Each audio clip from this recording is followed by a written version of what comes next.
This episode is brought to you by Progressive Insurance. Do you ever think about switching insurance companies to see if you could save some cash? Progressive makes it easy. Just drop in some details about yourself and see if you're eligible to save money when you bundle your home and auto policies. The process only takes minutes, and it could mean hundreds more in your pocket. Visit Progressive.com after this episode to see if you could save. Progressive Casualty Insurance Company and Affiliates. Potential savings will vary. Not available in all states. How are you, Jamie-Lynn? I'm very well. How are you? You know, yesterday, because we thought you were going to be on yesterday, and when you were MIA, we thought, when Meadow Soprano's missing, you don't ask too many questions, Thought you were in the trunk of a car somewhere. We didn't know. You don't know. No, I was safe. I was trying to get through to you guys. I just had the wrong number. Well, that happens. Are you, because one of the cool things about on the TV show, like, all the actors are really Italian. I know, except me. Except you. Mm-hmm. And I don't know, is Robert Eiler, who plays Tony Jr. or Anthony Jr., is he Italian? He's got a little bit of Italian in him. He's Irish, but he's got a little Italian. I have none. Are you Jewish? Yes, I'm Jewish. I'm Cuban, I'm Greek, I'm Romanian, and I'm Jewish. Really? So you're a hybrid. You're a Kuru-Gree Jew. That's exactly right. Oh, very nice. That's the technical term. What was your audition like for The Sopranos? Yeah, no kidding. I really didn't want to go, believe it or not, because I had just auditioned for a couple of other pilots and came really close and didn't get them. I was getting really frustrated, and it was getting close to summertime, and I was like, I'm going to take the summer off, go away to camp or something. And when my manager called me and said, "Listen, why don't you just go? It's called Sopranos. Maybe it's about singing. Like, I don't know what's that. Why don't you just go?" I like the way you're talking about. I thought maybe just take the summer off. You were all of, 15 at the time? Yeah, I was 16. 16 when you were auditioning? Right. Yeah. You needed a vacation. Yeah, needed a vacation. Take the summer off. Did you? Right. So your agent told you to go? Right. So I was like, all right, fine. So I totally went in with this attitude, that I wasn't going to get it, and I don't know why I'm here. And I guess it worked for Meadow, So yeah, that attitude, they probably fed off of that. Totally. So I got a couple of callbacks, still wouldn't let myself get excited, and learned more and more that, it wasn't about singing, it was about the mafia. And then it became reality when there was just two of us left. Now, if you want to talk to Jamie-Lynn Sigler, if you want to talk to Meadow Soprano, 404-741-0997, got a question. One of the things that is like one of the first things people are talking about this year, the new season, everybody agrees on one thing. You see Meadow? She looks incredible this year. Oh, thank you. Everybody's saying she looks fantastic. And you do. I mean, you've dropped a lot of weight. You really are very svelte. And, was this something you did on your own? Did the producers say, hey, you got it? No, actually, when I started this season, when I started the first season, I had an eating disorder that I've come out and talk about with a lot of young girls and things like that. And actually, I was told to gain weight. Really? Because he wanted a full Italian girl. He wanted like Tony's sister. Exactly. Yeah. So that's what happened with the second season. But it was just a matter of also me just regulating, balancing my life after getting over something like that. And now I'm at the place that I want to be, and so there I am. What do you do to stay fit now? What's your workout? Well, this show's a workout for me. If anybody, please come see Cinderella. It's quite a workout. But I make sure every morning I at least do something. Now, I'm assuming this year we're going to even be seeing more and more of you on The Sopranos, because I know that David Chase has come out and said that the storylines this year revolve more around Tony and Carmela and the family. Yeah, and absolutely. You're going to see a lot. This is the best hint I can give if you want to know what's going to be happening. I can't say, but you'll be seeing a lot more of Meadow. Well, the storyline right now with Meadow seeing this guy who's half Jewish, half black is a brilliant storyline. And I love how he says he's going to kick Tony's ass. I love it. I just love that.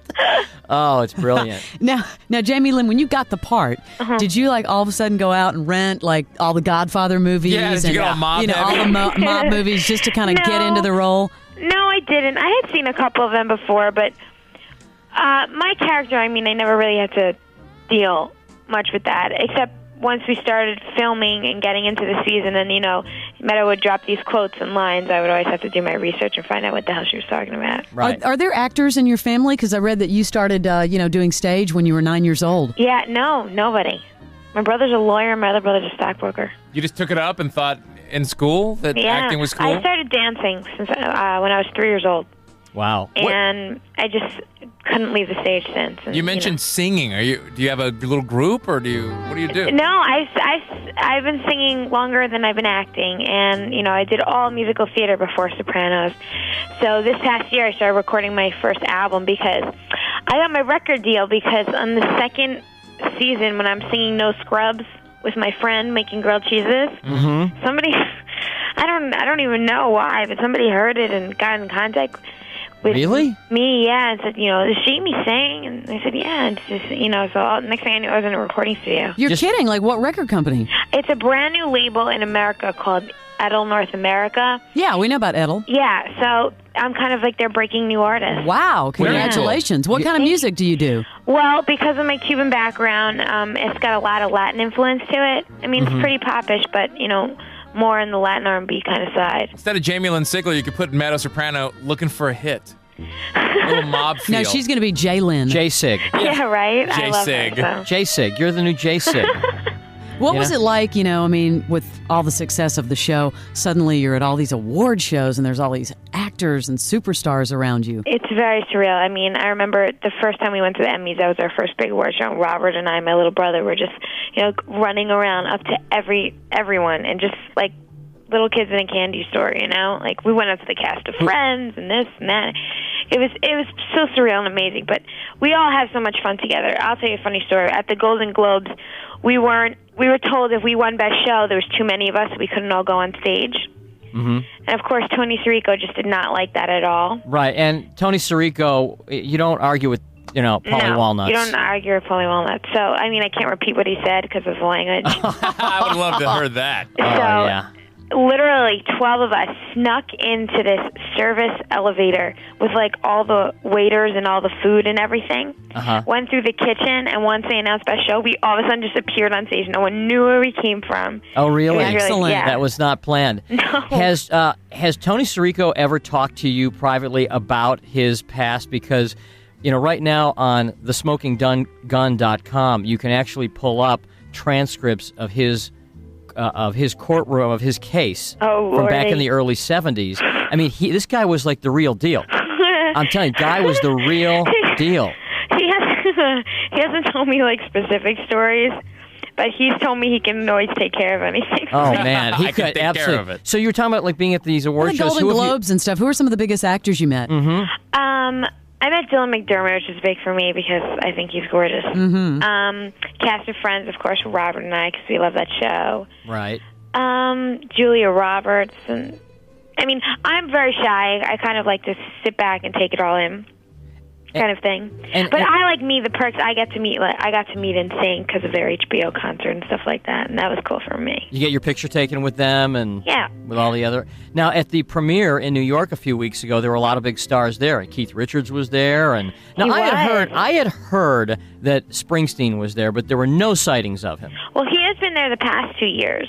He might have been there and just kind of really laid low. I don't know how he did it, but he might have. Yeah, how can you lay that low if you're the boss and you show up at a party? I keep hearing that like now The Sopranos is becoming the show in Hollywood that all the big stars, they want cameos on this show. I mean, everybody calls all the stars are calling their agents. Got to get me on The Sopranos. Got to get me on The Sopranos. More of this interview you don't want to miss is back in minutes on the Best of the Morning X 99X. Ever wonder how dark the world can really get? Well, we dive into the twisted, the terrifying, and the true stories behind some of the world's most chilling crimes. Hi, I'm Ben. And I'm Nicole. Together, we host Wicked and Grim, a true crime podcast that unpacks real-life horrors one case at a time. With deep research, dark storytelling, and the occasional drink to take the edge off, we're here to explore the wicked and reveal the grim. We are Wicked and Grim. Follow and listen on your favorite podcast platform.